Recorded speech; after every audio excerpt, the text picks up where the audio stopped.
I'd like to introduce Christo Andrews, our software developer for our EARS database system that we use with Eddie. Hi, I'm Christo, and I'm the IT guy that works with Eddie and maintain the EARS system.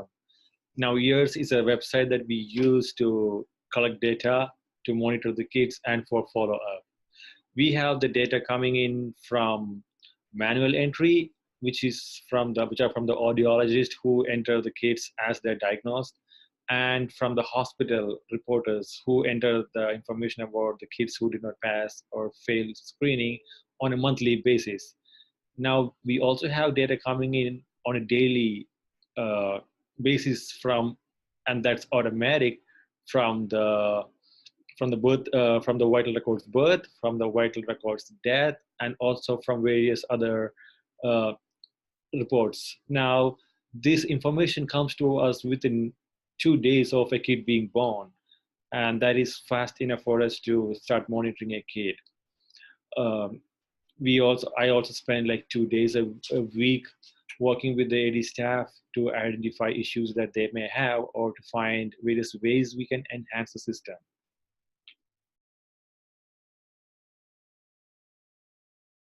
Okay, I'd like to show you quickly how our EARS database works. This is my alert page. This is showing me all the alerts that I have coming in right now.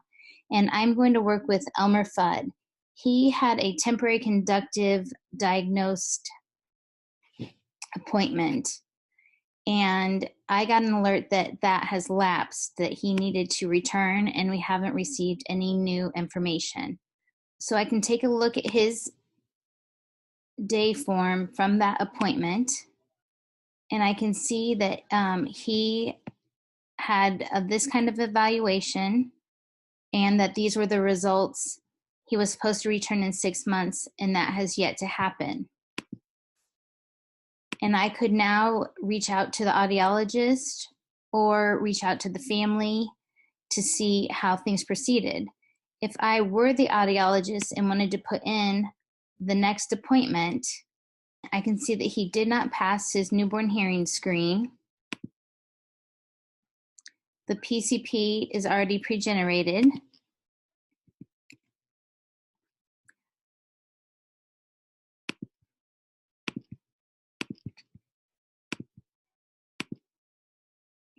Now I would enter the results of the testing.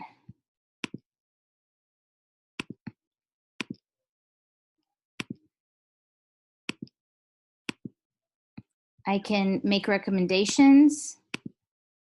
For example, I'm going to refer him to First Steps, continuing monitoring,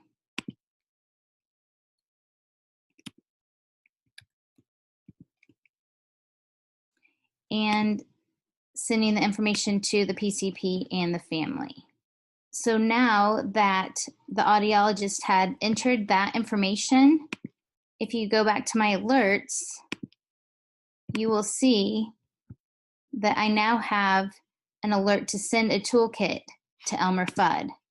And a toolkit is information that we send to the parents and the PCP of Elmer Fudd. And our database is set up that we can send that information from the database. So to send a toolkit, I click on letters and have letters generated. I would click on diagnose school age because Elmer is older. I would click this to send a toolkit to the PCP and this to send a toolkit to the parent. And if the family was Spanish speaking, I can click this for a Spanish speaking toolkit.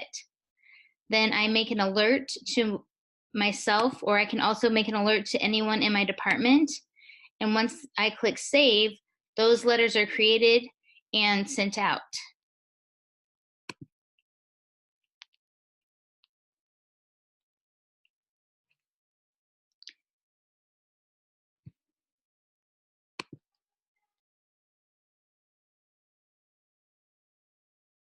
All right, now I would like to introduce our EDDI program director, Dr. Suzanne Foley, who will explain how she uses the reports that are created by EARS. So part of our data cleanup in trying to look at our lost to follow-up babies involves many different processes. And one of them includes Christo developing some reports for us that can look at where our data system is missing pieces. For example, the enrollment to first steps.